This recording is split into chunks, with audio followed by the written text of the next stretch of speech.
Hey guys, tonight we are embarking on a journey so incredibly gentle, so meticulously slow, that it makes watching grass grow seem like a high-octane chase scene. We're going to be unraveling the very gentle history of knitting, stitch by stitch. Imagine, if you will, a time long, long ago, perhaps even before recorded history, someone, somewhere, idly fiddling with a piece of sinew or a strand of plant fiber, looping it, twisting it, and accidentally creating the very first, incredibly lumpy, ancestor of your favorite cozy sweater. Frankly, the sheer, unadulterated patience required to even conceive of knitting, let alone develop it, means you probably won't survive this exploration of its earliest, fuzziest origins without drifting off into a state of profound relaxation. Which, of course, is precisely what we're aiming for. So, before you get comfortable, take a moment to like the video and subscribe, but only if you genuinely enjoy what I do here. And, as always, I'd love it if you'd post your current location and local time in the comments below. It's a quiet joy to see where in the world everyone is settling down from. Now, dim the lights, maybe turn on a fan for that soft background hum, and let's ease into tonight's journey together. Close your eyes for a moment, or don't, it's entirely up to you. But try to picture a landscape very different from our own.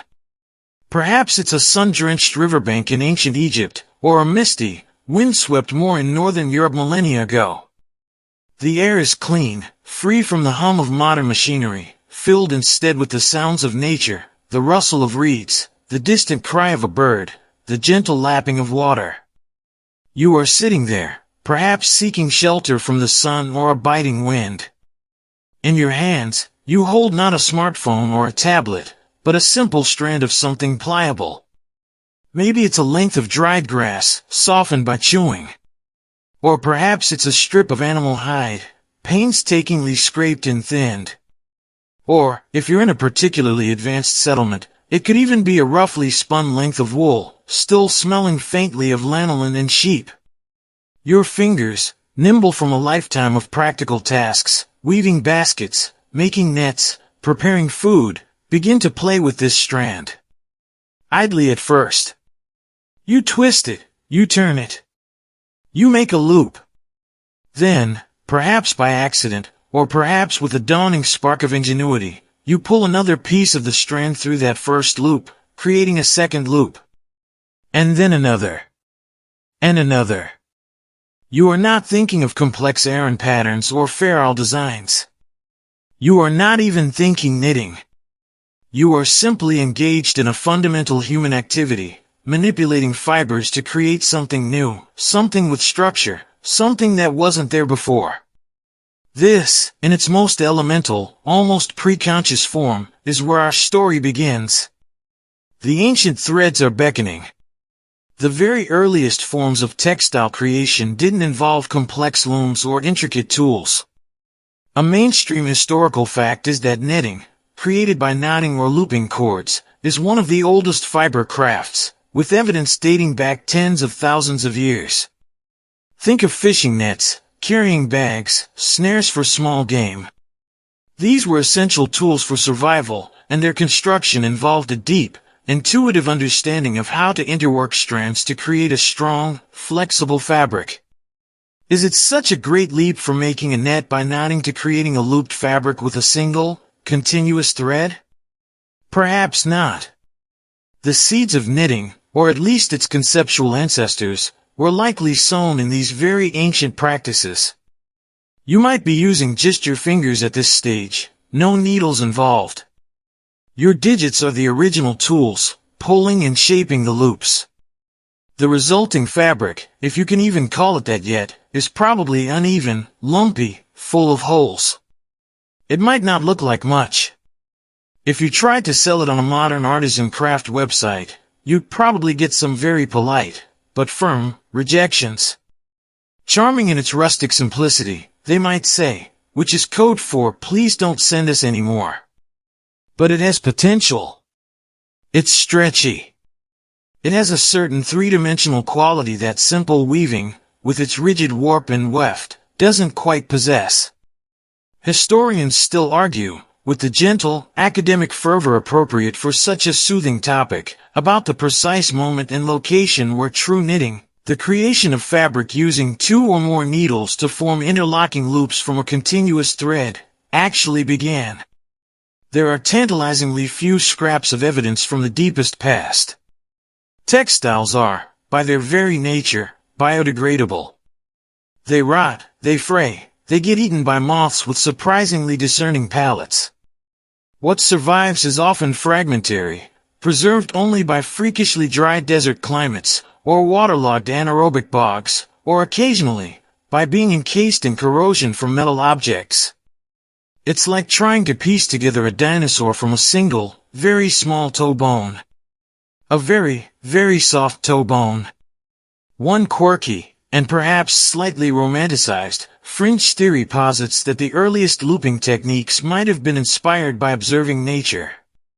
The way a vine twines around a branch, the intricate structure of a spider's web, the matted fleece of a wild sheep, perhaps these natural forms sparked an idea, a what-if moment in some ancient, observant mind. It's a lovely thought, though impossible to prove. More likely, it was a slow, iterative process, a series of happy accidents and incremental improvements driven by practical needs, the need for warmer clothing, for more flexible carrying containers, for softer bedding. So, you sit there, by your imaginary riverbank or on your misty moor, looping your strand of fiber. You're not thinking about historical debates or the future of textile technology. You're probably just thinking about whether this lumpy, looped creation might be slightly better at keeping the wind off your ears than the bit of flat animal skin you were using before. Or perhaps it could be shaped into a small bag to carry a few precious berries or nuts. The origins of knitting are humble, practical, and deeply, wonderfully boring in their simplicity. It's not about grand inventions or sudden eureka moments. It's about the slow, patient, stitch-by-stitch coaxing of order and form from a simple, unassuming thread. And it is in this quiet, almost meditative process, that the very gentle history of knitting begins to unravel, beckoning us forward through the millennia. As you continue your idle, experimental looping with that single strand of fiber, perhaps using just your fingers or a simple, pointed stick to help manipulate the loops, a thought might begin to dawn. This is slow and a bit fiddly. Creating a fabric of any significant size with just one manipulating tool, or your bare hands, is a painstaking process.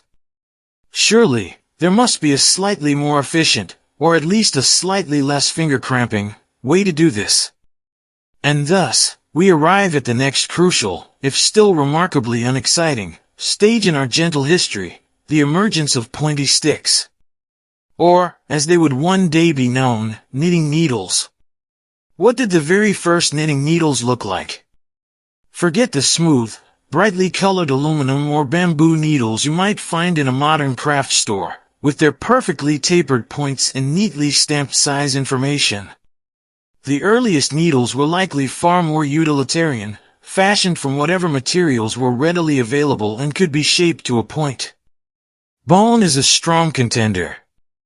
Animal bones, particularly the slender, straight bones from birds or small mammals, could be relatively easily sharpened by rubbing them against a rough stone.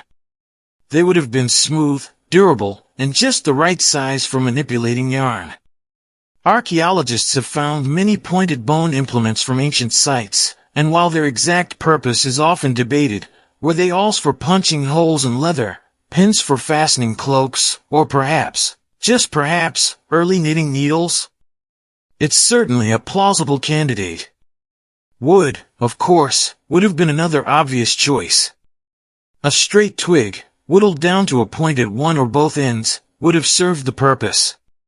Different types of wood would have offered different properties, some harder and more durable, others smoother and less likely to snag the yarn. You can imagine someone patiently shaping a piece of hardwood, perhaps yew or boxwood, slowly smoothing it with sand or a rough stone, creating a tool that felt comfortable in their hand. These early wooden needles would likely have been quite thick by modern standards, producing a rather chunky, open fabric. Think less delicate lace shawl and more robust, slightly holey fishing net. Ivory, if you were in a region where elephants or walruses roamed, or their tusks were traded, could have been used to craft particularly fine and smooth needles. Bronze, once metalworking became more widespread, would have offered another possibility. Cast bronze needles, or even simple bronze wire straightened and pointed, would have been strong and less prone to breaking than bone or wood. Examples of Roman-era bronze needles have been found, though again, their exact function, sewing, knitting, or true knitting, is often a matter of scholarly discussion. A mainstream historical fact is that metal tools, once developed, often revolutionized crafts by offering greater precision and durability than their stone or organic predecessors. It's important to remember that the concept of a pair of perfectly matched needles was probably a much later development. Early knitting, or its precursor looping techniques, might well have been done with a single needle-like implement, or perhaps two unmatched sticks that simply served to hold and manipulate the loops. The idea of using two, or more, needles to actively transfer stitches from one to the other, creating the characteristic knitted fabric we know today, likely evolved over a very long period. Historians still argue, with their characteristic gentle enthusiasm, about the exact point at which these pointy sticks transitioned from being general-purpose tools for manipulating fibers, like a knitting needle or a nail-binding needle, which we'll get to soon, to becoming specifically knitting needles designed for the two-needle technique. The archaeological record is frustratingly sparse. Needles, being small and often made of biodegradable materials, don't always survive the ravages of time. And even when they do, it's hard to say definitively, aha! This was used for knitting that distinctively ribbed sock, and not for mending a coarse linen sack. One quirky, and entirely speculative, thought is that perhaps the earliest needles weren't even separate tools, but simply the knitter's own elongated fingernails, carefully grown and shaped for the purpose of picking up and forming loops. It's a slightly gruesome image, perhaps, and probably not very practical for extended periods, but in the vast expanse of human ingenuity, who's to say it wasn't tried somewhere, at some time? You'd certainly have your tools with you at all times, which is a plus. The downside is a broken nail could halt production for weeks. The length and thickness of these early needles would have dictated the type of fabric produced. Longer, thicker needles would create a looser, more open fabric, suitable perhaps for nets or shawls. Shorter, finer needles would allow for a denser, tighter fabric, better for socks, mittens, or close-fitting garments. The material of the needle itself would also have an impact. A very smooth needle made of polished bone or ivory would allow the stitches to slide easily, while a rougher wooden needle might snag the yarn, requiring more care and patience. So, you are there, with your lumpy, experimental piece of looped fiber. Your fingers are tired. You look around. There's a discarded bird bone nearby, or a fallen twig from a sturdy bush. You pick it up. You rub one end against a stone, giving it a semblance of a point. You try using it to pick up a loop, to pull the yarn through. It's still awkward, still slow, but it's better. It's an improvement. You've just taken another tiny, almost imperceptible step on the long, winding, and remarkably gentle path towards the invention of knitting. The pointy sticks have emerged, not in a flash of inspiration, but as a slow, practical solution to a simple, tactile problem. And with them, the potential for creating more complex, more refined, and ultimately, more wonderfully boringly useful knitted items begins to take shape, one slow, experimental stitch at a time. As you sit there, perhaps now armed with your newly fashioned pointy stick, or sticks, experimenting with pulling loops of fiber through other loops, it's important to acknowledge that you are not necessarily knitting in the way a modern crafter would understand it. Before the two-needle technique that defines true knitting became established, there were other, older methods of creating looped fabric using a single needle.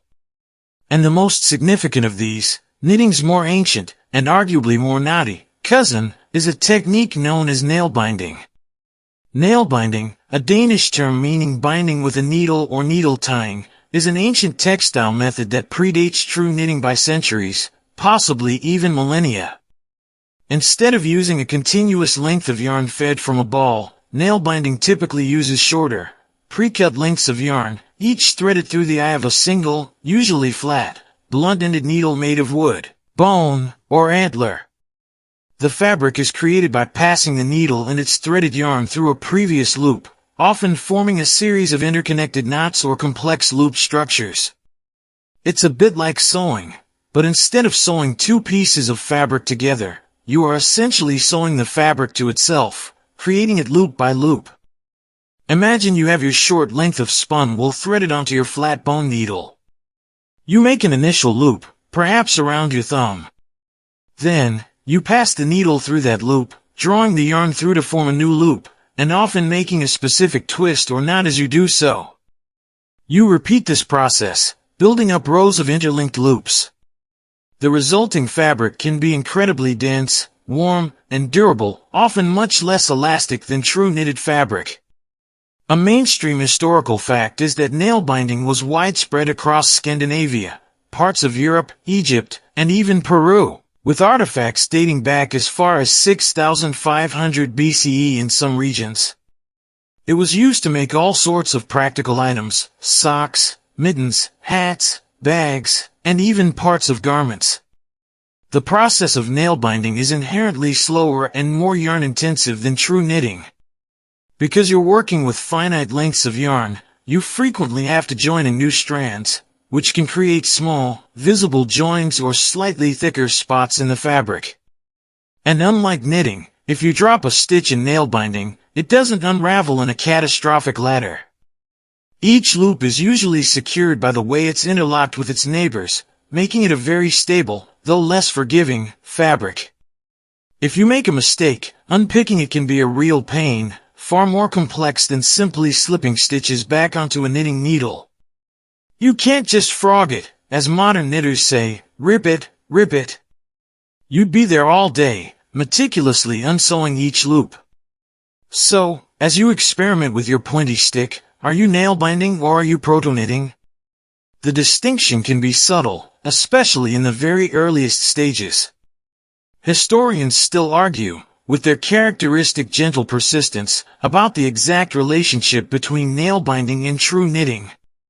Was knitting a direct descendant of nail binding, evolving as crafters figured out how to work with a continuous thread and two needles for greater speed and elasticity? Or did the two techniques develop independently, or perhaps cross-pollinate, with ideas and methods being borrowed back and forth? The evidence is, as always with ancient textiles, tantalizingly incomplete. It's like trying to reconstruct a family tree where half the birth certificates are missing and the other half are written in a language you only vaguely understand. One quirky, and perhaps not entirely implausible, theory is that the transition might have been spurred by the development of longer, more consistently spun yarns.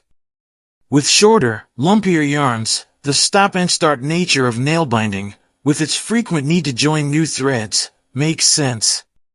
But once you have a beautiful, long, continuous strand of well-spun wool, the idea of chopping it up into short lengths to thread onto a single needle might start to seem a bit inefficient.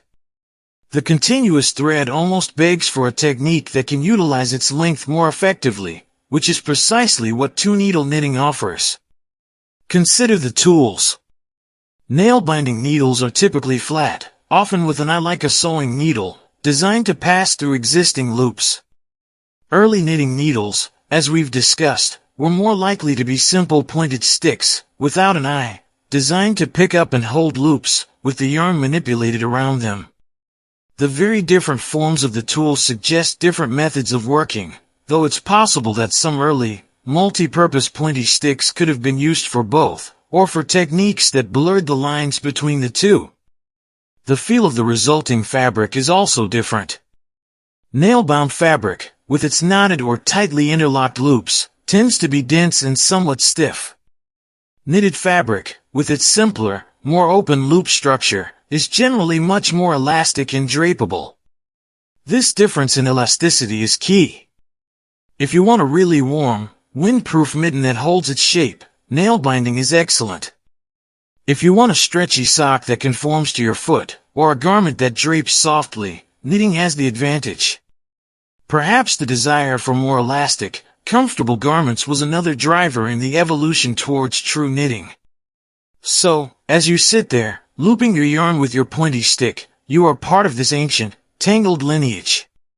You might be practicing a form of nail binding, carefully interlocking each stitch. Or you might be taking those first, tentative steps towards true knitting, perhaps accidentally discovering that using a second stick to hold some loops while you form new ones makes the process a little smoother, a little faster.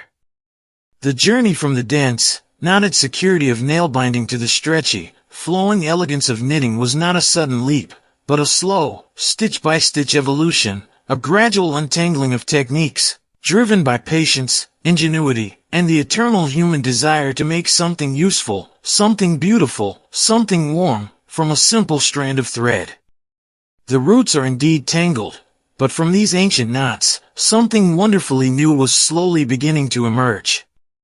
Our journey, stitch by gentle stitch, now takes us from the misty, speculative realms of prehistory and into the slightly more tangible, if still remarkably ancient, world of early archaeological finds.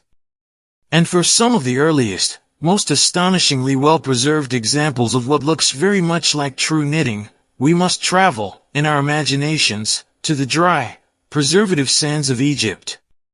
It is here, amongst the remnants of a once mighty civilization, that we find evidence of fancy footwear fit for a pharaoh, or at least, for his well-heeled subjects. Imagine the surprise of archaeologists, sifting through the dust of millennia, unearthing not just monumental stone carvings or golden treasures, but something as humble and intimately human as a pair of socks. And not just any socks, but brightly colored, intricately patterned socks, often featuring complex stranded colorwork, clearly designed with separate compartments for the big toe, intended to be worn with sandals.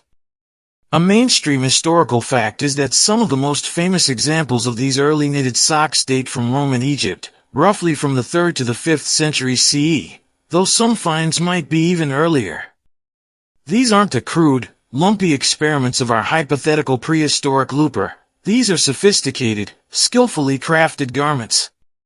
The technique used to create these Egyptian socks is often described as Coptic knitting, though the term can be a bit of a misnomer, as true knitting, as we understand it with two needles, might still have been in its developmental stages. Many of these items, upon closer examination, reveal a structure more akin to nail binding or a very refined form of single needle looping, often referred to as cross-knit looping. The stitches are incredibly fine, the patterns complex, often incorporating geometric designs, human figures, or symbolic motifs in vibrant hues of red, blue, yellow, and green, dyed with natural pigments. The skill involved is undeniable. Whoever made these was a master of their craft. Think about it, socks. Something so mundane, so everyday to us, yet here they are, preserved for nearly 2 millennia, a testament to the human desire for comfort, for warmth, and yes, even for a bit of fancy foot fashion. You can almost picture a well-to-do Roman Egyptian lady, or perhaps a child, wriggling their toes into these colorful, custom-fitted creations before slipping on their sandals to stroll through a bustling marketplace in Alexandria or a quiet villa garden along the Nile. It's a wonderfully humanizing glimpse into the past. No matter how grand their temples or how powerful their gods, they still got cold feet. The very existence of these socks raises so many gentle, sleepy questions. Who made them? Was it a specialized craft, or something done in ordinary households? Were they everyday wear, or reserved for special occasions or for the afterlife, as many were found in burial contexts? And how did they achieve such intricate patterns with relatively simple tools? Historians still argue, with their usual calm deliberation, about the precise techniques and the social context of this early Egyptian knitting. Were they using fine bone needles, or perhaps sharpened wooden sticks? How did they manage such complex color changes with such precision? The surviving examples offer clues, but many details remain tantalizingly obscure. One quirky detail about some of these ancient Egyptian socks is the sheer variety of patterns and colors. It suggests a thriving textile tradition with established aesthetic conventions and a high degree of technical skill. These weren't just utilitarian foot coverings, they were also expressions of artistry and perhaps even social status. Imagine a sock knitting competition in Roman Egypt, with prizes awarded for the most intricate toe shaping or the most harmonious color combinations. Probably didn't happen, but it's a more amusing thought than a chariot race, and certainly more sleep-inducing. The yarns used were typically wool, though linen and cotton were also known in Egypt. The wool would have been hand-spun, likely with a simple drop spindle, creating a thread that, while perhaps not as perfectly even as modern machine-spun yarn, was clearly fine enough for detailed work. The skill of the spinner was just as crucial as the skill of the knitter, or nail-binder, in producing these beautiful textiles. It's a reminder that textile production is always a collaborative effort, a chain of skills from raw fiber to finished object. And it wasn't just socks. Other small, knitted or looped items have been found in Egypt from similar periods, including bags, fragments of garments, and even children's toys. These finds, preserved by the exceptionally dry climate, provide a precious window into a world of fiber artistry that has largely vanished elsewhere.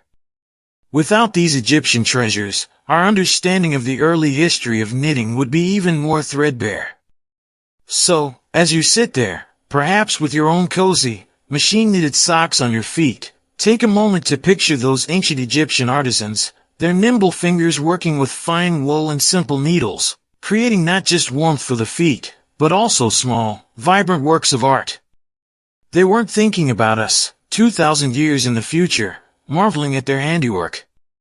They were probably just thinking about keeping their toes warm, or fulfilling an order for a wealthy patron, or perhaps enjoying the quiet, meditative rhythm of their craft, stitch by meticulous stitch. Pharaoh's fancy footwear, a testament to the enduring human need for comfort, beauty, and a really good pair of socks, even if they did have that slightly odd split-toe design for sandals. It's a gentle reminder that some of the most profound connections to the past can be found in the most ordinary, and wonderfully boring, of objects. From the sun-baked lands of Egypt, where those astonishingly well-preserved Coptic socks offered us a tantalizing glimpse into early looped fabric creation, our gentle, thread-based narrative now begins a slow, almost imperceptible drift westward. The journey of knitting techniques towards Europe was not a grand, sudden invasion of pointy sticks and yarn, but more like the gradual diffusion of a particularly good recipe, passed from village to village, from traveler to traveler, adapting and changing as it went. It's a journey measured in centuries, carried in the saddlebags of merchants, the knapsacks of pilgrims, and perhaps even in the muscle memory of migrating peoples.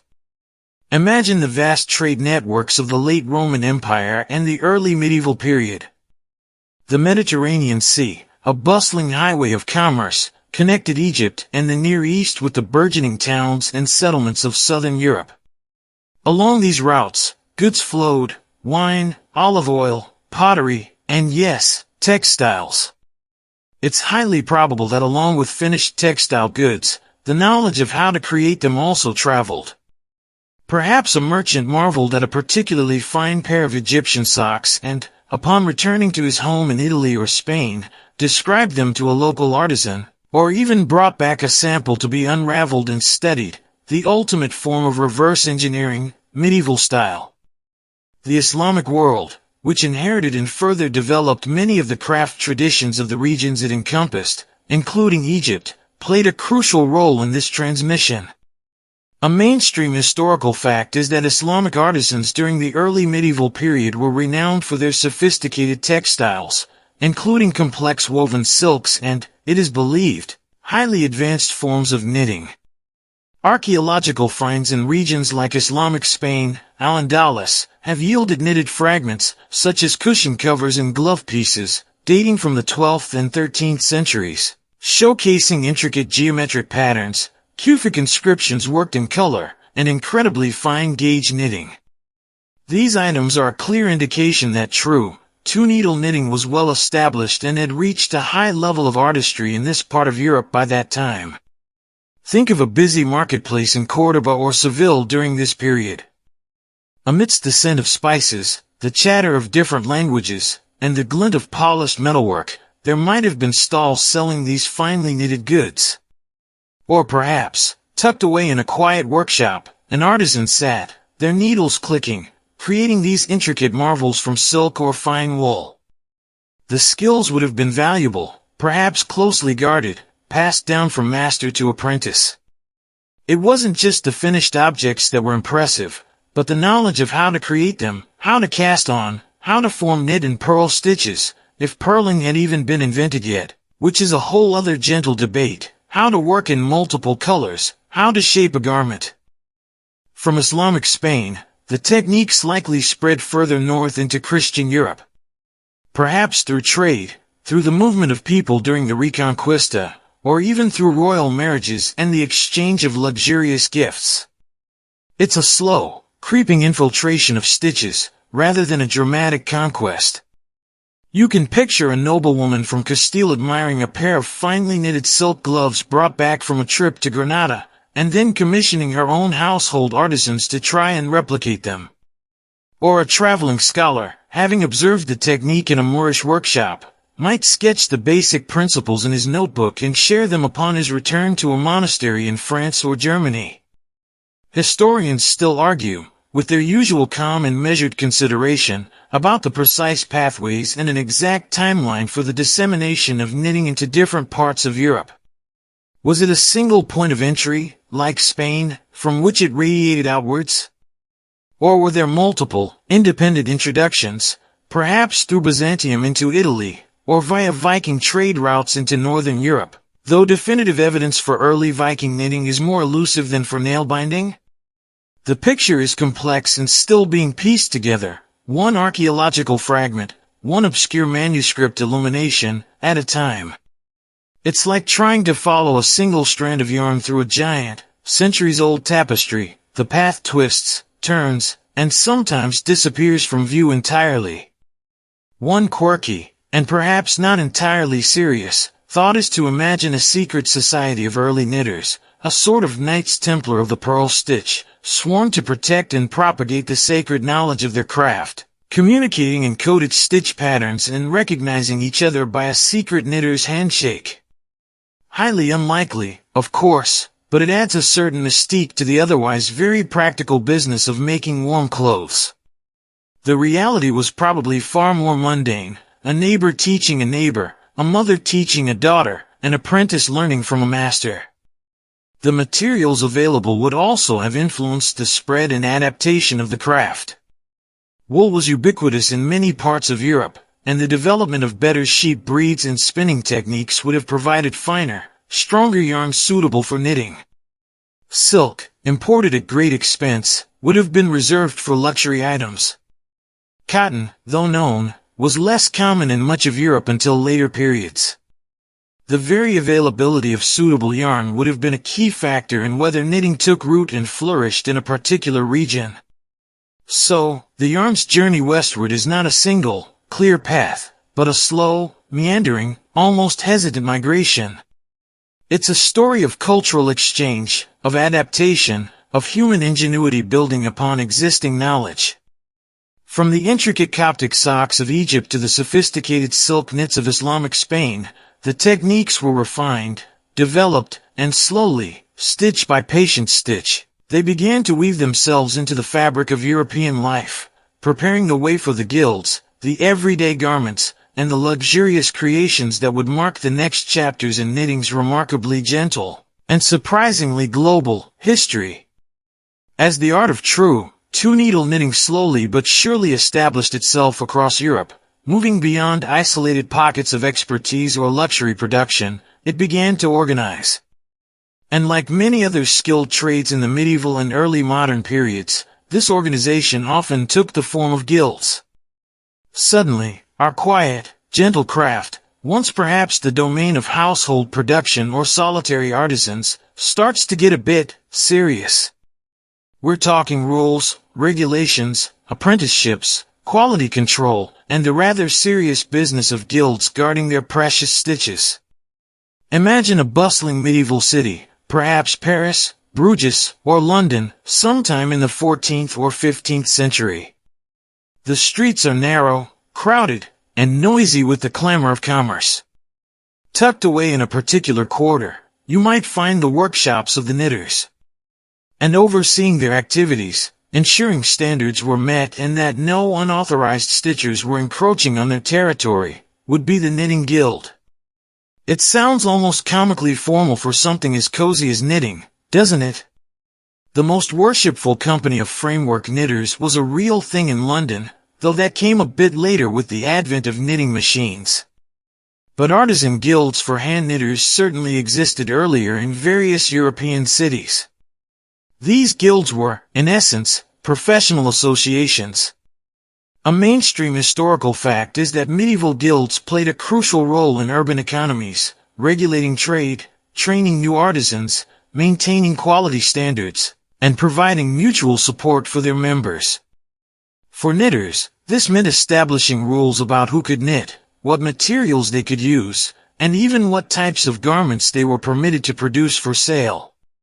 It was all about protecting their livelihood and the reputation of their craft. Becoming a master knitter in a guild system was no simple feat. It typically involved a lengthy apprenticeship, often lasting several years. As an apprentice, you would learn the craft from the ground up, starting with the very basics: how to hold the needles, how to cast on, how to form even, consistent knit and purl stitches. You'd likely spend countless hours knitting simple, utilitarian items, perhaps caps or plain stockings, your work constantly scrutinized by your master. Mistakes would be unraveled, lessons repeated. It was a rigorous training, designed to instill not just technical skill but also discipline and a respect for the standards of the guild. Think of it as a medieval knitting boot camp, minus the shouting drill sergeants, probably. After completing your apprenticeship, you might become a journeyman, working for other masters, further honing your skills, and perhaps saving up to establish your own workshop. The ultimate goal was to become a master yourself, which often required producing a masterpiece, a complex, technically challenging knitted item that demonstrated your complete command of the craft. This masterpiece would be submitted to the guild elders for approval. If it met their exacting standards, you would be admitted as a full master, with the right to train your own apprentices and sell your wares under the guild's protection. Imagine the pressure of knitting your masterpiece sock, knowing your entire future career depended on its perfect heel turn and flawless ribbing. The guilds were also very keen on quality control. They might inspect materials, ensuring that knitters were using good quality yarn and not trying to pass off shoddy goods. They could set prices for certain items and dictate standards for size and construction. And woe betide any knitter caught trying to sell their wares outside the guild's regulations, or any non-guild member trying to muscle in on their trade. Fines, confiscation of goods, or even expulsion from the guild could be the result. It was serious business. These guilds weren't just playing with yarn. They were protecting their economic interests with the fierce determination of a dragon guarding its hoard of very nicely knitted socks. Historians still argue, with their customary gentle debate, about the true impact of guilds on innovation and the spread of crafts. Did their regulations stifle creativity and make it difficult for new techniques to emerge? Or did they foster a high level of skill and ensure a consistent quality that ultimately benefited both the producer and the consumer? For knitting, it's likely a mixed bag. The emphasis on traditional methods and masterpiece requirements might have slowed down radical innovation, but it also ensured that a high level of craftsmanship was maintained and passed down through generations. One quirky aspect of some craft guilds was their often elaborate ceremonial traditions, their patron saints, and their social functions. Did the Knitting Guild of Paris have an annual feast where they all wore their most intricately patterned hose and debated the merits of different casting-on methods? Did they have a secret handshake involving a complicated series of finger knitting maneuvers? Probably not the latter, but they would certainly have had meetings, rules, and a clear sense of their collective identity as skilled practitioners of a valuable trade. Remember the spice grinder and his solitary workshop? Guild membership offered a sense of community and professional standing that a lone artisan might lack. The very existence of knitting guilds tells us something important. By this point, knitting was no longer just a minor domestic craft. It had become a recognized, professionalized skill, capable of producing goods of significant economic value. The demand for knitted items, stockings, caps, gloves, undershirts, was growing, and the guild stepped in to organize and control this burgeoning industry. The image of a solitary grandmother knitting by the fireside is a later, more romanticized notion. In the bustling medieval city, knitting could be a serious, regulated, and highly skilled profession, with guilds fiercely guarding their stitches and their share of the market, ensuring that the gentle art of looping yarn was also a respectable and profitable way to make a living. While the guilds busied themselves with regulations, masterpieces, and the serious business of professional knitting, and while noble households might commission delicate silk stockings or intricately patterned gloves, a vast amount of knitting was happening far from the scrutinizing eyes of guild masters or the rarefied air of aristocratic circles. This was the knitting of everyday life, the creation of practical, unglamorous, yet utterly essential garments designed to provide warmth and protection from the elements. This was warmth from humble loops, the knitting that kept ordinary medieval folk from freezing their toes off. Imagine a peasant family huddled around a meager fire on a cold winter's night in their small, smoky cottage. Or a sailor on the deck of a ship, buffeted by icy winds and stinging sea spray. Or a shepherd out on the hills, watching his flock under a gray, threatening sky. What did they wear to keep warm? Woven fabrics, certainly, wool, linen, perhaps rough sacking. But knitted items, with their inherent stretchiness and ability to trap air, offered a unique kind of comfort and insulation, particularly for extremities like hands, feet, and heads. Stockings were perhaps one of the most common and vital knitted garments. Before the advent of tailored trousers as we know them, men often wore hose or stockings that covered their legs, sometimes extending all the way up to the waist. While some of these might have been made from bias-cut woven fabric, knitted stockings offered a superior fit, conforming to the shape of the leg and allowing for greater freedom of movement.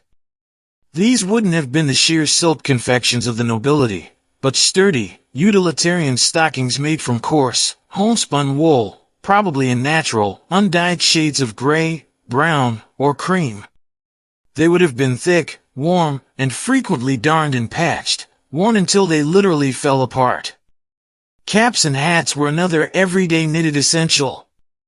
A warm knitted cap, pulled down over the ears, could make a huge difference on a cold day. Simple, conical shapes, or perhaps more fitted, brimmed styles, would have been common. Again, wool would be the fiber of choice, its natural water resistance offering some protection against drizzle and snow.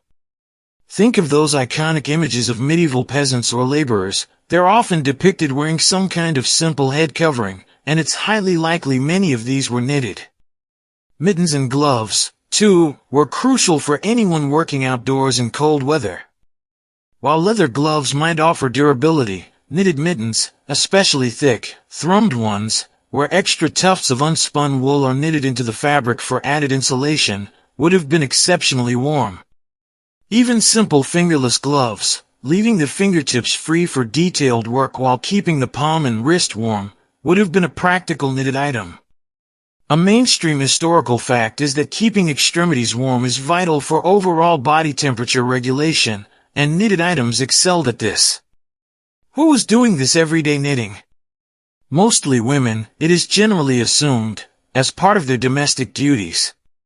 In rural households, after the sheep were shorn, the wool would be cleaned, carded, and spun into yarn, laborious processes in themselves. Then, in the evenings, by the dim light of a fire or a simple lamp, the women of the household would pick up their needles and knit these essential garments for their families. It wasn't a hobby, as it might be today. It was a necessary skill, part of the endless round of tasks required to keep a household clothed and functioning.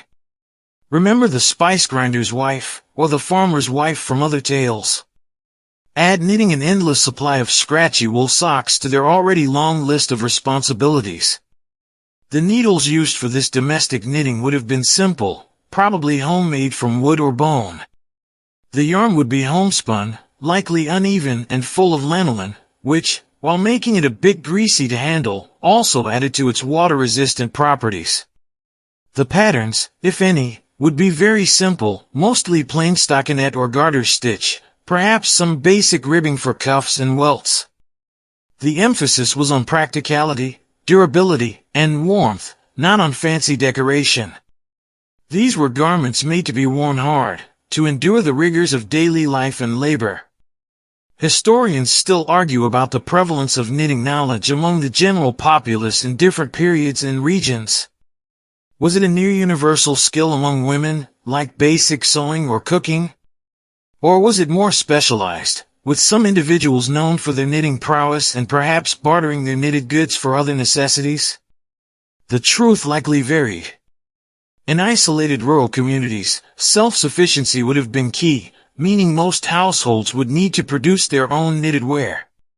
In towns, one might be more likely to purchase such items from a professional knitter or a market stall. One quirky, and rather charming, thought is to imagine the knitting circle of a medieval village, a group of women gathered together, perhaps in the evening after the day's chores were done, their needles clicking in unison, sharing news, stories, and perhaps a bit of gossip, all while their hands were busily creating warm stockings and caps. It's a scene of quiet industry and communal connection, a far cry from the solitary, regulated world of the urban guilds. These humble, everyday knitted items rarely survive in the archaeological record. They were worn out, patched, repurposed, and eventually discarded. Unlike the fine silk stockings preserved in royal tombs or the intricate ecclesiastical pieces kept in church treasuries, these workaday woolens returned to the earth. But their importance should not be underestimated. This was the knitting that kept ordinary people warm, that allowed them to function in harsh climates, that provided a small measure of comfort in lives that were often characterized by hardship. This warmth from humble loops, created stitch by patient stitch in countless cottages and farmhouses, was an essential, if unsung, part of the fabric of medieval society. While the sturdy, homespun woolens kept the common folk warm, the art of knitting, with its remarkable versatility, also scaled the heights of luxury and devotion. Beyond the practical, everyday garments, there existed a world of exquisitely fine knitting, crafted from precious materials like silk and fine wool, destined for the wardrobes of the wealthy elite and the sacred rituals of the church. Here, the humble loop was transformed into a symbol of status, piety, and breathtaking artisanal skill. We now delve into the world of silk stockings and sacred stoles. Imagine the court of a powerful medieval or Renaissance monarch. Amidst the rustle of velvets and brocades, the glint of gold and jewels, you might find finely knitted silk stockings gracing the legs of noblemen and ladies.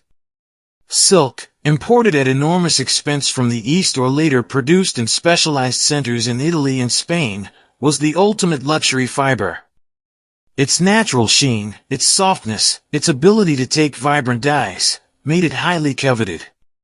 And knitted silk stockings, unlike those made from less forgiving woven fabrics, could be shaped to fit the leg perfectly, creating a smooth, elegant line that was the height of fashion. These weren't your grandmother's chunky bed socks. These were masterpieces of fine-gauge knitting, often worked on incredibly slender needles, perhaps made of polished steel, ivory, or even silver. The stitches would be tiny, almost invisible, creating a fabric that was both delicate and surprisingly strong. Queen Elizabeth I of England, for instance, was famously fond of knitted silk stockings, and their presentation to her as gifts is well documented. A mainstream historical fact is that such luxury knitted items were not just clothing, but potent symbols of wealth and status. To afford garments made of hand-knitted silk required considerable resources, not only for the material itself but also for the highly skilled labor involved in their creation. It's like wearing a sports car on your legs, medieval style. The colors would have been vibrant, crimson, deep blue, rich gold, dyed with expensive pigments. Sometimes, the stockings were further embellished with embroidered clocks, decorative motifs running up the ankle, or even incorporated metallic threads for extra sparkle. The skill required to produce such items was immense. Shaping the calf, turning the heel, grafting the toe, all these techniques, familiar to modern knitters, had to be executed flawlessly in incredibly fine yarn. The knitters who produced these luxury goods were true artists, their needles painting with thread. Beyond the secular realm of courtly fashion, knitting also found a place in the service of the church. Ecclesiastical vestments and furnishings often featured exquisite examples of fine knitting. Altar cloths, chalice veils, and even the liturgical gloves worn by bishops could be knitted from fine linen, silk, or high-quality wool, often in symbolic colors like white, gold, or purple. These items were not just functional, they were expressions of devotion. Their intricate beauty intended to glorify God and enhance the solemnity of religious ritual. Perhaps one of the most fascinating examples of sacred knitting is the production of knitted stoles or amices, a type of liturgical vestment worn around the neck and shoulders. Some surviving examples from the medieval period showcase incredibly complex lacework patterns or intricate colorwork, often depicting religious symbols or biblical scenes. The patience and skill required to create such detailed imagery with knitting needles is truly awe-inspiring. Imagine a monk or a nun, in the quiet solitude of a monastery scriptorium or a convent cell, their needles clicking softly, creating these sacred textiles stitch by painstaking stitch, each loop a prayer, each row a meditation. Historians still argue about the extent to which specialized religious orders or communities focused on producing such high-quality ecclesiastical knitwear. Were there particular monasteries or convents renowned for their knitting skills, much like some were famous for their manuscript illumination or brewing? Or was it a more widespread practice, with skilled individuals within various religious houses contributing their talents? The anonymity of many of these surviving pieces makes it difficult to say for sure. It's like trying to identify the artist of a beautiful but unsigned medieval painting. The work speaks for itself, but the creator remains a gentle mystery. One quirky detail is that some of these ecclesiastical knitted pieces incorporate incredibly fine gold or silver threads, which would have made them not only visually stunning but also quite heavy and perhaps a little scratchy to wear. Comfort, it seems, sometimes took a backseat to splendor and symbolic richness in the world of sacred vestments. You can almost hear a medieval bishop muttering, "This stole is magnificent, but by golly, it weighs a ton and itches like the dickens." The production of these luxurious and sacred knitted items would have been a far cry from the homespun utility knitting of the peasantry. It required specialized tools, the finest materials, and years of dedicated practice to master the intricate techniques. The knitters who created these pieces were at the pinnacle of their craft, their work sought after by the wealthiest and most powerful institutions of their time. Whether it was a pair of silk stockings designed to impress at court, or a sacred stole intended to inspire awe in a cathedral, these finely wrought loops demonstrated the extraordinary heights of artistry that could be achieved with something as simple as 2 needles and a thread. The humble stitch, it turns out, could be very grand indeed. As the knowledge of knitting spread its gentle, looping tendrils across Europe and, indeed, other parts of the world, something wonderful began to happen. Just as different languages evolve unique dialects and accents, so too did knitting develop distinct regional personalities. Far from being a monolithic craft, knitting became a vibrant tapestry of diverse patterns, techniques, and traditions, each reflecting the local culture, climate, and available materials. We now explore these fascinating patterns across cultures, the unique knitted fingerprints of different lands. Consider the intricate stranded colorwork of the Nordic countries and the Shetland Islands. Think of those iconic Pharaoh sweaters, with their complex geometric motifs, stylized animals, and bands of vibrant color. This technique, where two or more colors are used in the same row, with the unused yarns carried as floats across the back of the work, requires considerable skill and precision. A mainstream historical fact is that these patterns were not just decorative, they often had symbolic meanings or were associated with specific families or communities. The dense, two-stranded fabric created by this technique also provided excellent insulation against the harsh northern climates. Imagine a Shetland fisherman, his hands calloused from hauling nets, wearing a sweater knitted by his wife or mother, its familiar patterns a comforting reminder of home as he faces the stormy North Sea. Travel south to Spain, and you might encounter a different style altogether. Remember those sophisticated knitted silk items from Islamic Spain? The influence of intricate Moorish tilework and geometric designs is clearly visible in the complex patterns found in surviving Spanish knitted pieces. Cufic script, stylized floral motifs, and interlocking geometric shapes were often meticulously worked into gloves, cushion covers, and other luxury items, showcasing a tradition that valued precision and intricate detail. The knitting here speaks of a different aesthetic, one influenced by a rich artistic heritage. In the Aran Islands, off the west coast of Ireland, a unique and highly textured style of knitting developed, characterized by its use of complex cable patterns, baubles, and textured stitches like moss stitch and blackberry stitch. These intricate, three-dimensional designs were not just for show. The dense, cabled fabric was incredibly warm and water-resistant, ideal for the fishermen who braved the Atlantic. Each pattern, according to local lore, had a meaning, the cable representing a fisherman's ropes, the honeycomb symbolizing good luck or plenty, the blackberry stitch signifying nature or holiness. While the often repeated story that specific family patterns could identify a drowned fisherman is likely more romantic folklore than historical fact, there's no denying the deep cultural significance and rugged beauty of these Aran sweaters. Further east, in the Baltic states, you might find traditions of incredibly fine, intricate lace knitting, often used for shawls, scarves, and elaborate edgings. The patterns, sometimes inspired by snowflakes, frost flowers, or delicate spiderwebs, require almost impossibly fine yarn and needles, and a breathtaking level of skill. Imagine a knitter patiently creating these ethereal, almost weightless fabrics, each tiny stitch a testament to their dedication. These weren't for everyday warmth, but for special occasions, heirlooms to be treasured and passed down.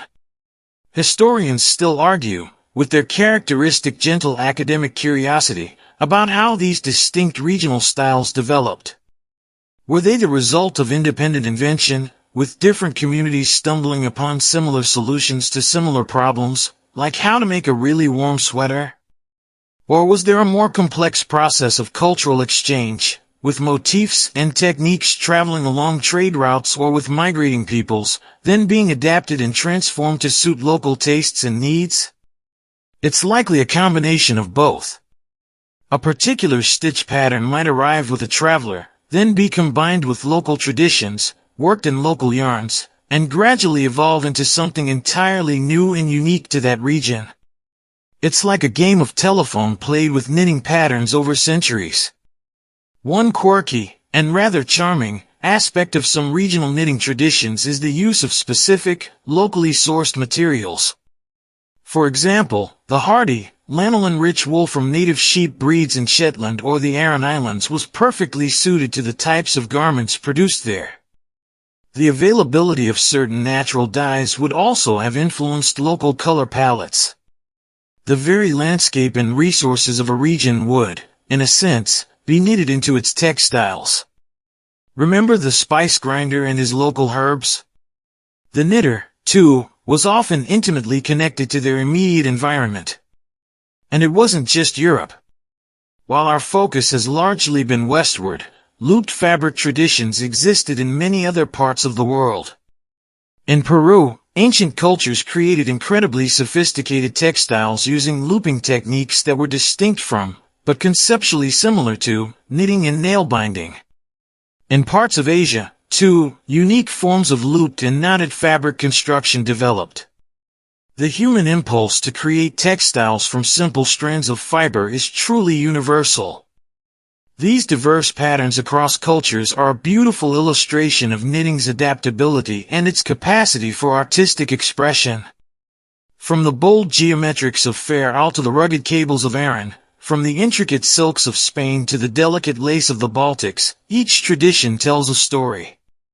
It speaks of the climate, the resources, the artistic sensibilities, and the cultural heritage of the people who created it. The humble loop, it turns out, can speak in many different accents, each one adding another fascinating, stitch-filled chapter to the ever-evolving, wonderfully varied, and remarkably gentle history of knitting. As we've gently unraveled the threads of knitting's history, from its fuzzy origins to the development of sophisticated regional styles, a quiet question begins to emerge from amidst the clicking needles and piles of yarn. Whose hands, exactly, were holding those needles? The image that often springs to mind when we think of historical knitting, particularly from more recent centuries, is that of a woman, a grandmother by the fireside, a mother patiently teaching her daughter, a lady of leisure creating delicate shawls. But was it always thus? The story of gender roles in historical knitting is, like many of the patterns themselves, more complex and nuanced than it might first appear. In the very earliest days, when looping techniques were first being developed for practical necessities like nets and rudimentary bags, it's likely that both men and women were involved, depending on the specific needs and cultural norms of their community. Creating fishing nets or snares, for instance, might have been tasks undertaken by men, while the fashioning of softer, more flexible carrying bags or simple garments could have fallen to women. The lines were probably quite blurred, with skill and necessity being the primary drivers rather than rigidly defined gender roles. As knitting evolved into a more specialized craft, particularly with the rise of guilds in medieval Europe, the picture becomes more complex. We know that many of the early knitting guilds, like those in Paris, were initially established and populated by men. A mainstream historical fact is that in many medieval urban centers, skilled trades organized into guilds were often male-dominated professions. These male knitters, or hosiers as they were sometimes called, due to the prevalence of knitted hose or stockings, would have undergone rigorous apprenticeships and produced high-quality knitted goods for sale. They were professional craftsmen, earning their livelihood through their needles. Imagine a stern-faced guild master, a man, meticulously inspecting a journeyman's knitted cap for flaws. It's a slightly different image from the cozy fireside grandmother, isn't it? However, this doesn't mean women weren't knitting. Far from it. Domestic knitting, the creation of garments for family use, undoubtedly continued to be a widespread female activity, largely unrecorded by official guild documents but essential for clothing the populace. And even within the commercial sphere, women played significant roles. They might work as assistants in a master knitter's workshop, perhaps undertaking less skilled tasks or finishing garments. In some regions, particularly where guild structures were less rigid or in cottage industries, women were certainly professional knitters in their own right, producing goods for local markets or for traveling merchants. The perception of knitting as an exclusively feminine activity is a relatively more modern development, really taking hold in the 18th and 19th centuries. Several factors contributed to this shift. The rise of the knitting machine, which we'll touch upon later, began to take over the large-scale production of utilitarian knitted goods, making hand knitting less of a viable commercial profession for men. Simultaneously, during periods like the Victorian era, hand knitting became increasingly popular as a genteel pastime for middle and upper-class women, seen as a suitably domestic and virtuous accomplishment. Fancy work, including delicate lace knitting and intricate beaded bags, became a hallmark of feminine leisure. Historians still argue, with their usual thoughtful consideration, about the precise economic and social forces that led to this gendering of knitting. Was it purely economic, as machines displaced male hand knitters from the commercial sphere? Or were there also cultural shifts in perceptions of men's work versus women's work? It's likely a complex interplay of both.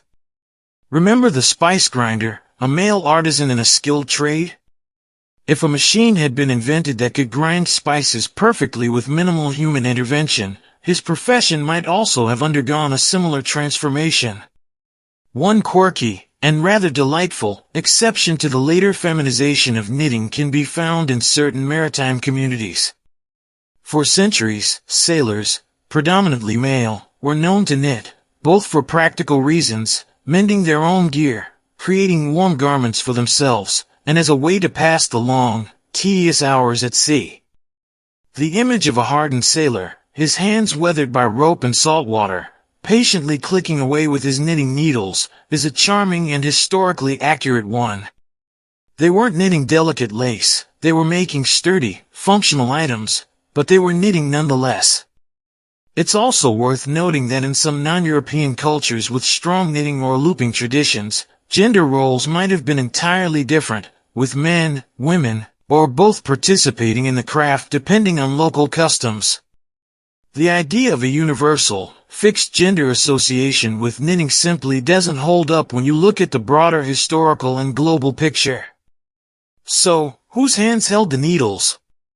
The answer is, many different hands, for many different reasons. Men's hands, crafting professional wares for the guilds or practical gear on the high seas. Women's hands, creating essential garments for their families or exquisite luxury items for the wealthy. Young hands, learning the basics from a patient elder. Old hands, their movements slowed by age but still sure and practiced. The story of knitting is not confined to one gender. It's a human story, a story of skill, utility, and artistry, passed down through generations, adapting to changing social and economic landscapes. The needles may have passed from male to female hands more prominently in certain periods, but the gentle, rhythmic click of their creation has been a constant, a soothing sound made by all sorts of people, throughout its long and fascinating history. As we continue our gentle exploration of knitting's past, pausing to admire the varied hands that held the needles, we encounter a rather curious and charming little tool, one that speaks volumes about the practicalities and even the social aspects of hand knitting in certain periods. This is the knitting sheath, sometimes also known as a knitting stick, knitting belt, or in some regions, a goose wing. It's a peculiar, often beautifully decorated, implement designed to hold one of the knitting needles steady, freeing up a hand and potentially increasing the speed and efficiency of the knitter. Imagine yourself as a knitter in, say, 18th or 19th century rural Britain, perhaps in Yorkshire or the Shetland Islands, where knitting was not just a pastime but a vital cottage industry. You're not just knitting for your family, you're producing stockings, gloves, or shawls for sale, and speed matters. Your income might depend on how many items you can produce. Holding two long, thin needles, especially if you're working with fine yarn and complex patterns, can be tiring, and managing the tension while also manipulating the stitches can be a delicate balancing act. This is where the knitting sheath comes into its own. A knitting sheath was typically a short, rigid implement, usually made of wood, bone, ivory, or sometimes even metal. It was often shaped and decorated with a great deal of care and artistry. One end was designed to be tucked into the knitter's belt, waistband, or apron strings, or sometimes held firm under the arm. The other end had a small hole, a socket, or a groove into which the butt end of one of the knitting needles, usually the right-hand needle if you were right-handed, could be inserted and held securely. This effectively anchored one needle, allowing the knitter to use their right hand primarily for manipulating the yarn and forming the stitches, while the left hand managed the other needle and the growing fabric. The benefits? With one needle stabilized, the knitter could often achieve a faster, more consistent rhythm. It could also reduce strain on the wrists and hands, allowing for longer periods of comfortable knitting. For those who knitted while standing or walking, a common practice for shepherds, market women, or anyone whose livelihood involved being on their feet but having their hands relatively free, the knitting sheath was invaluable. It provided a stable anchor point for the needle, preventing it from wobbling or dropping. You can almost picture a Yorkshire Dales farmer's wife, knitting rapidly as she walks to market, her knitting sheath tucked firmly into her apron, her needles a blur of motion.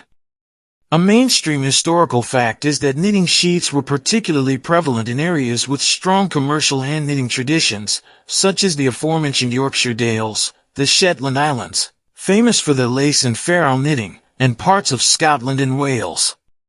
They were not just utilitarian tools, they were often highly personal and cherished possessions.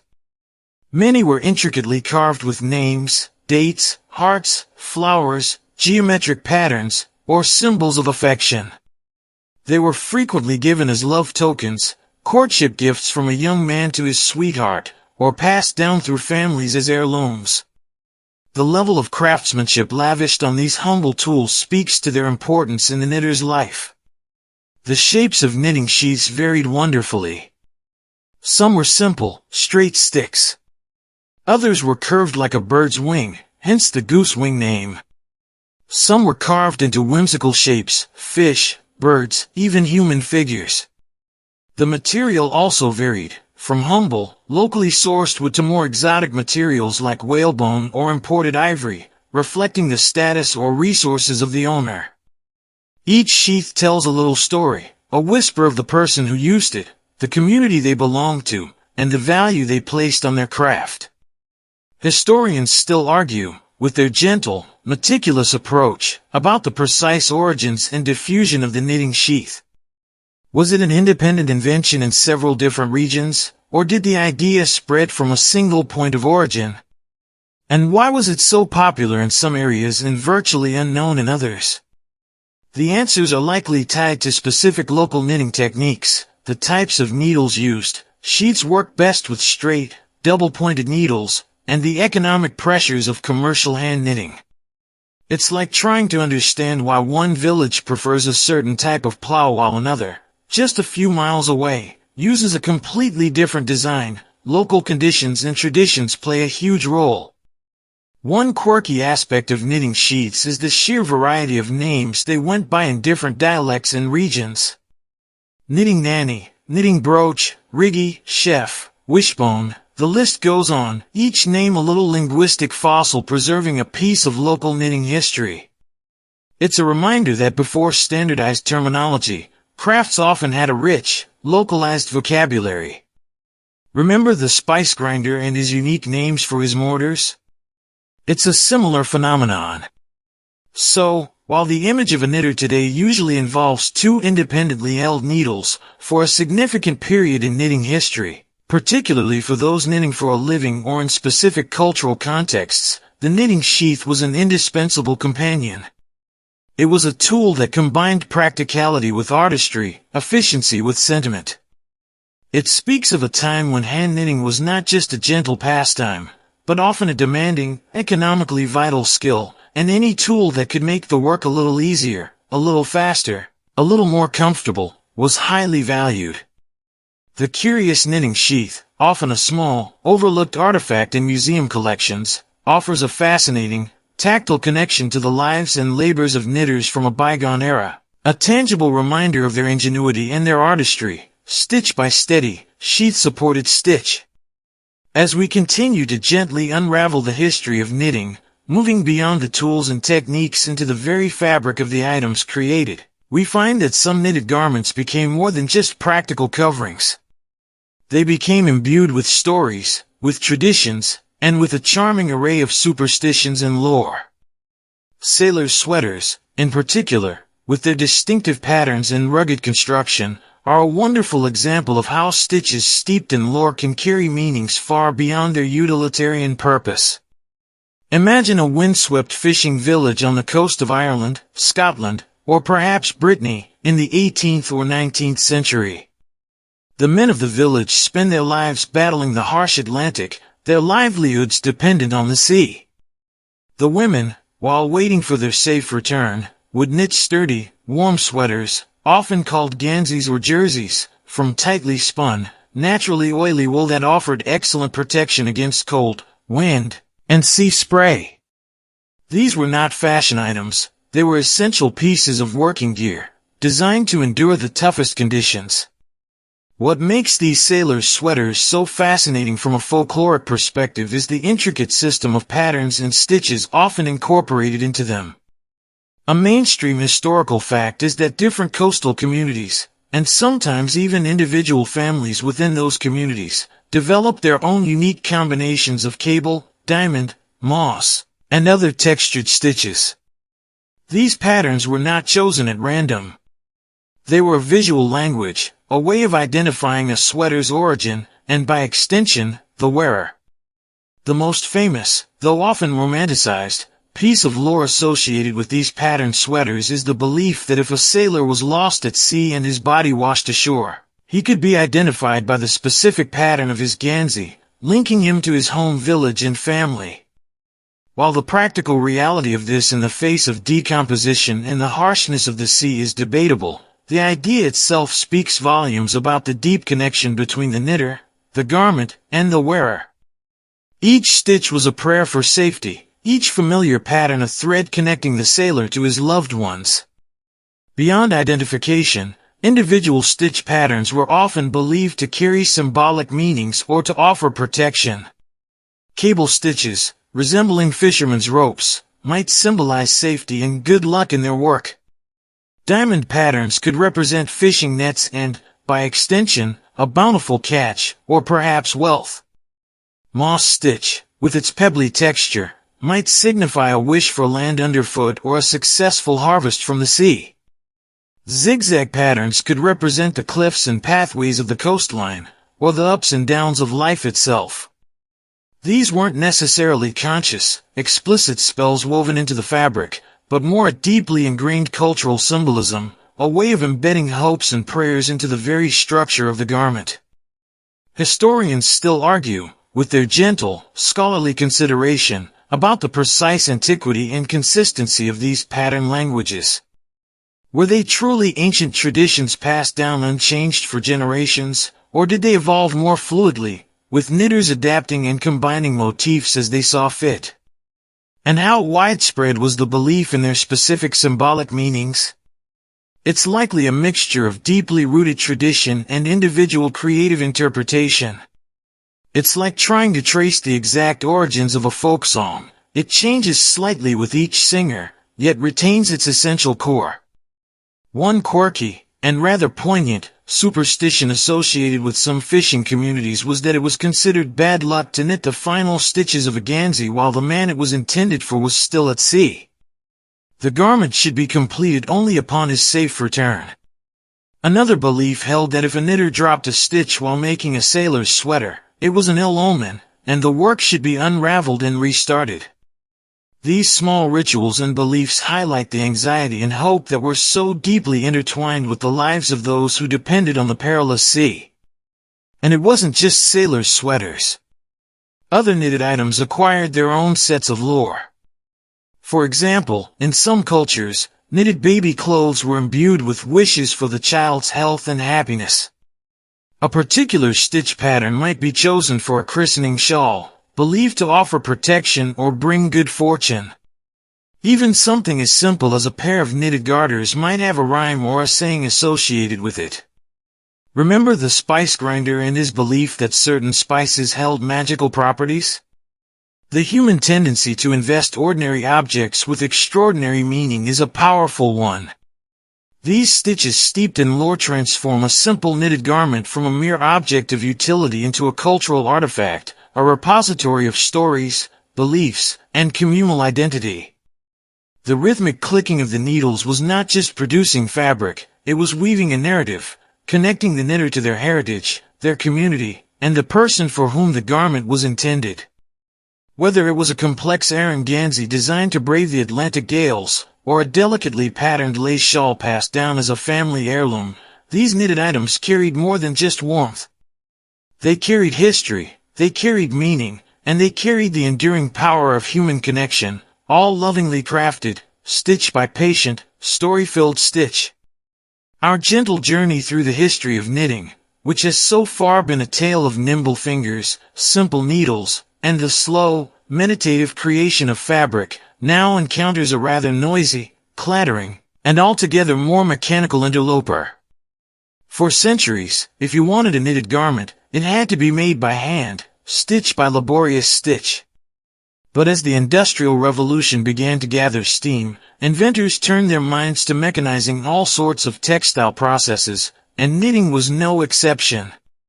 The clack of early knitting machines begins to echo, and it will forever change the hand-knitting landscape. The first significant breakthrough in mechanized knitting came much earlier than many people realize. In 1589, an English clergyman named William Lee, from Calverton in Nottinghamshire, invented the stocking frame, a complex machine capable of knitting stockings much faster than any human hand knitter. A mainstream historical fact is that Lee's invention, though initially met with some resistance, Queen Elizabeth I famously refused him a patent, partly fearing it would put hand knitters out of work, eventually laid the foundation for the entire machine knitting industry. His original frame was designed to knit wool, but it was later adapted for silk and cotton.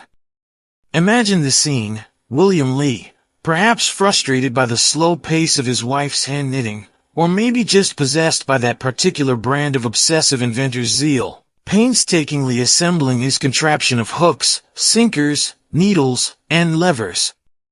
It must have seemed like a miraculous, if rather noisy, creation.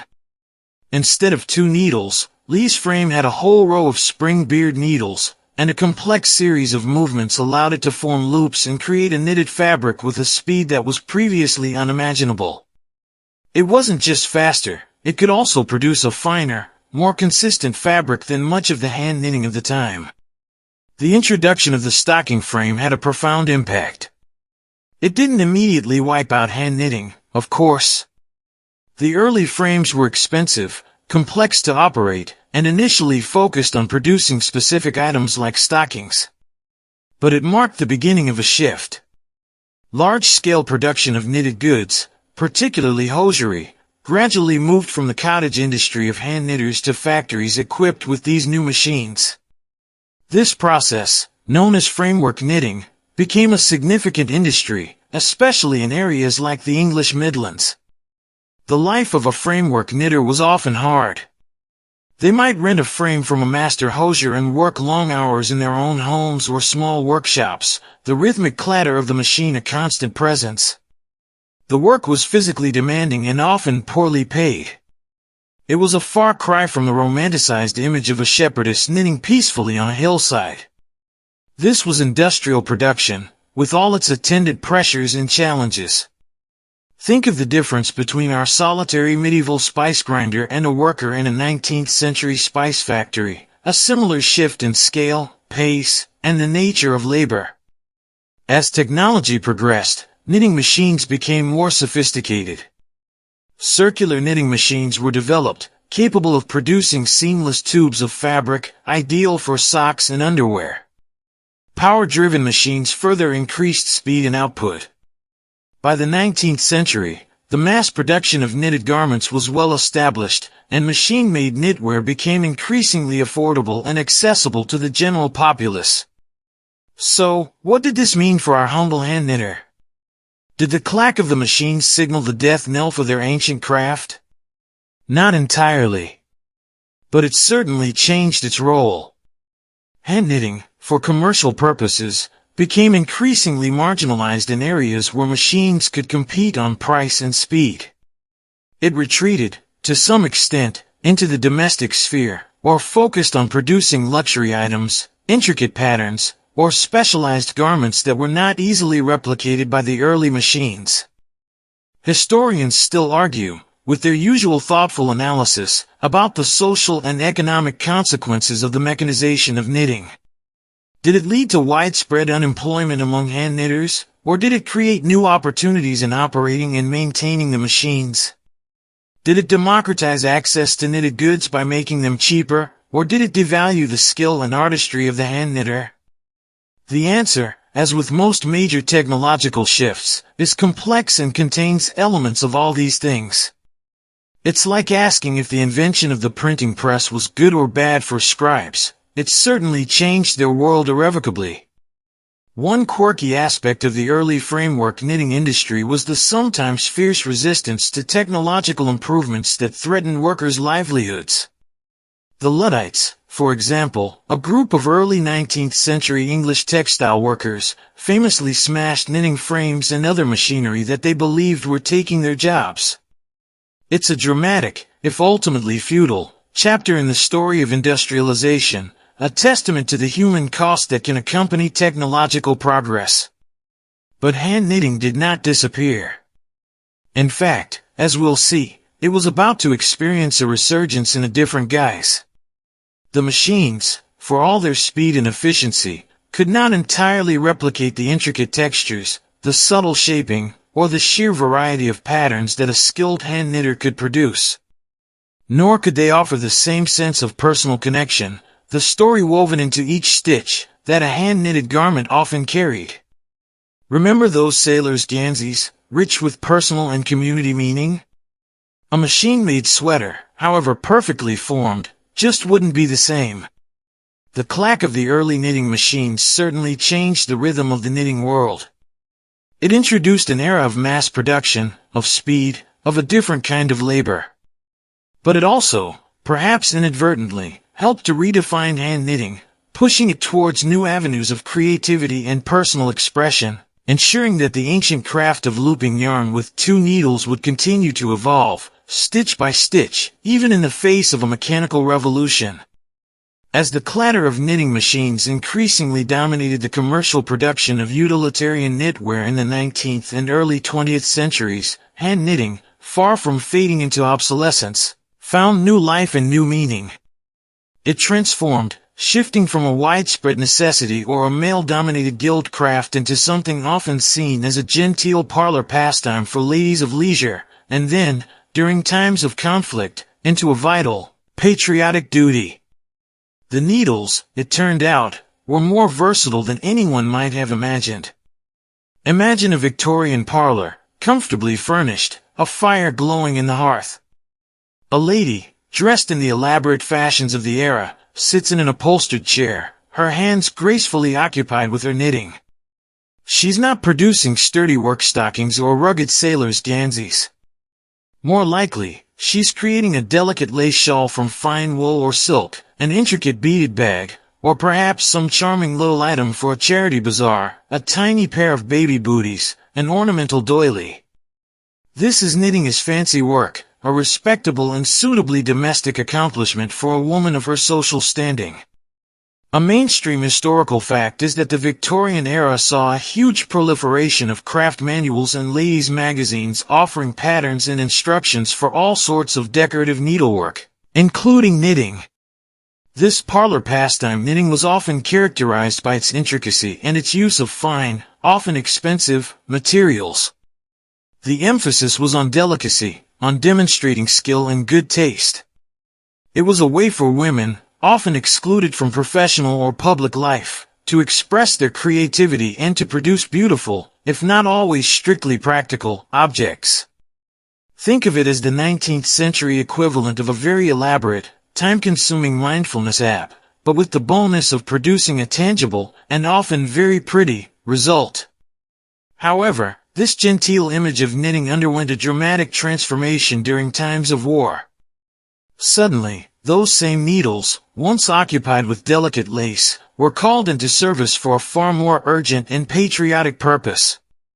During major conflicts like the Crimean War, the American Civil War, and most notably, World War I and World War II, knitting became a massive, organized home front effort. Women, and indeed, some men and children too, across nations were urged to knit your bit, producing vast quantities of essential warm items for soldiers and sailors at the front.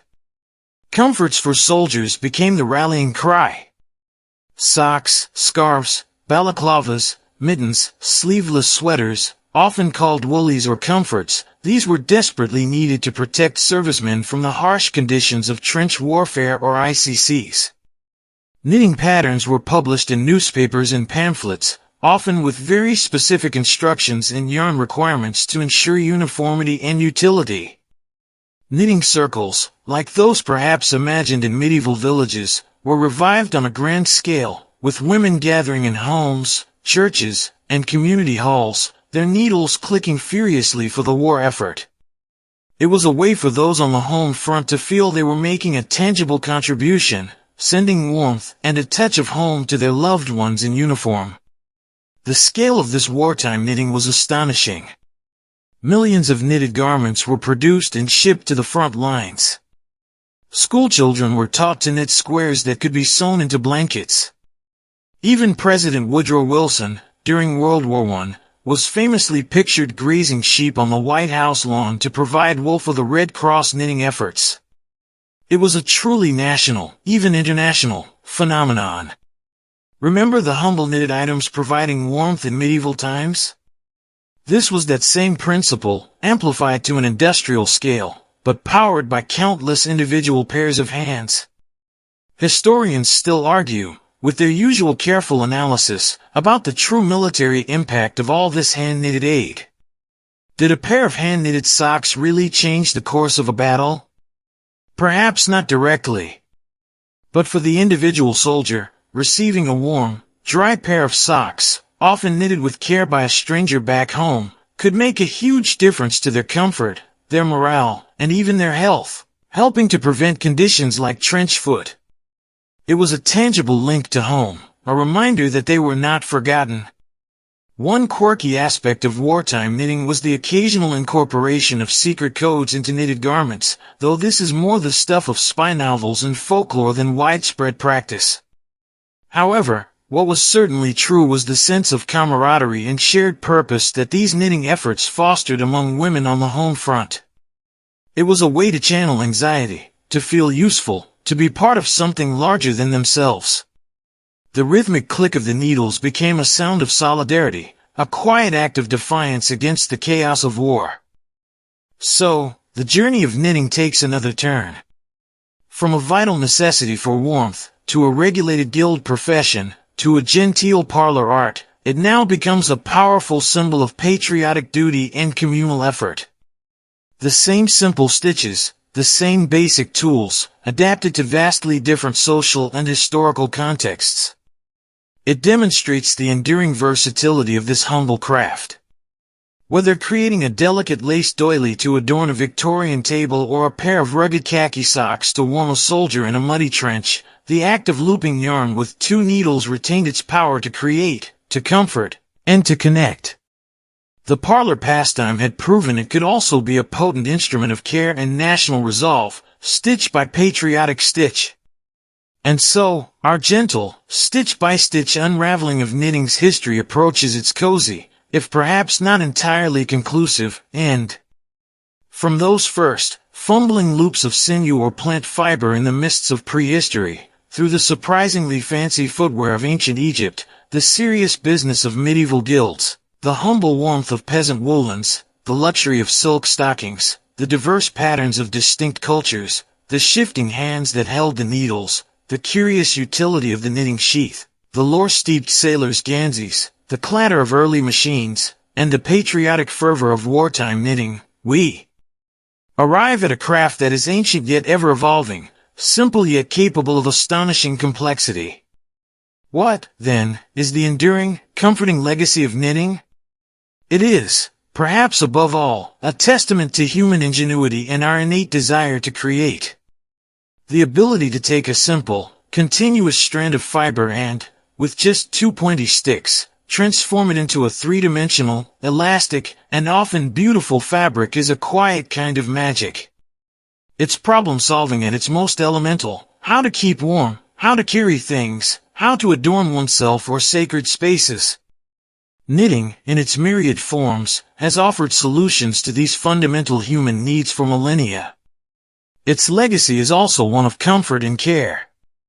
A hand-knitted garment, whether a baby's first bonnet, a child's warm mittens, a lover's soft scarf, or a soldier's pair of socks, is imbued with more than just yarn.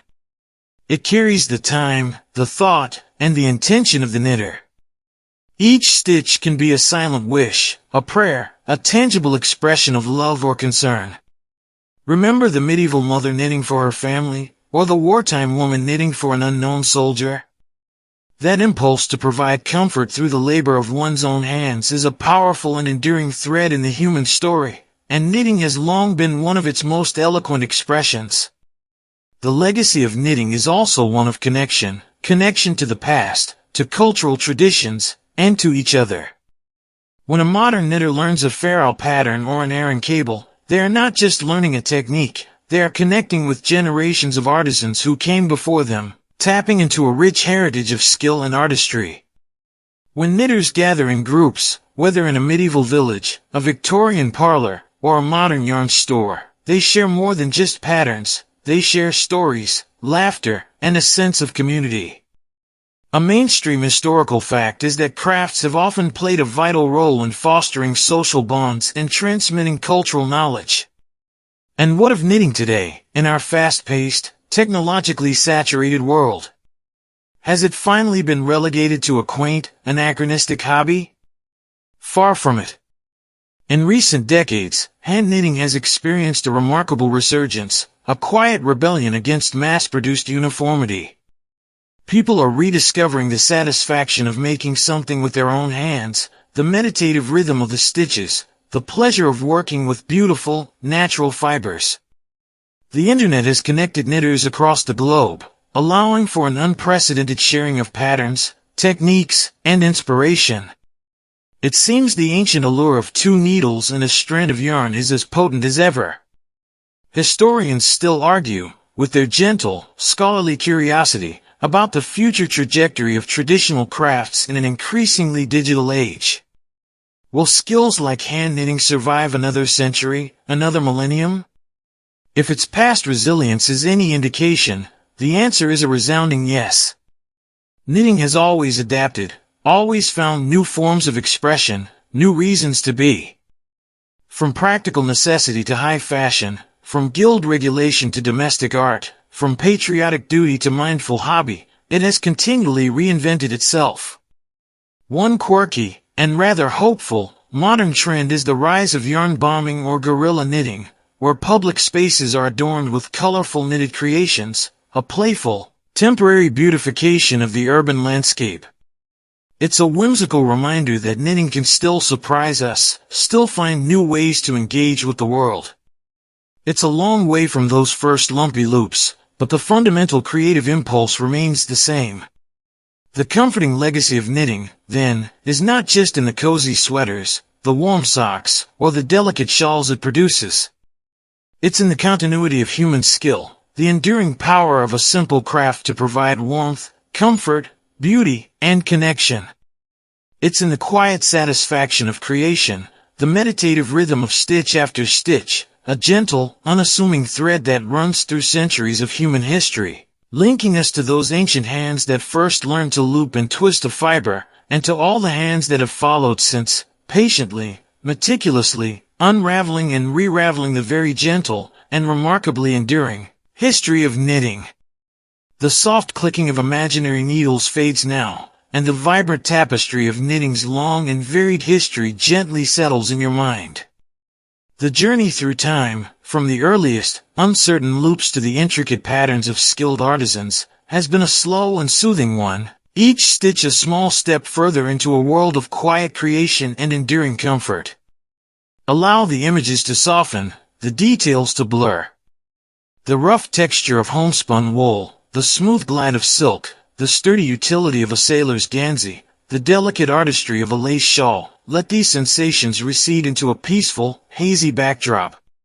The work is done, the story told, for now. There is a profound sense of continuity in this ancient craft, a gentle rhythm that has echoed through the ages, and perhaps that very rhythm now lulls you deeper into a state of serene repose. Feel the weight of your own cozy blanket, a modern inheritor of this long tradition of providing warmth and comfort. Let it be a reminder of the simple, fundamental human need for security and ease, a need that knitting has so patiently and beautifully served. There are no more stitches to count, no more patterns to decipher, only the soft embrace of the present moment, and the gentle descent into peaceful, untroubled sleep. The threads of history are now woven into a tapestry of tranquility. Rest well, and may your dreams be as comforting and as intricately beautiful as the finest hand-knitted lace.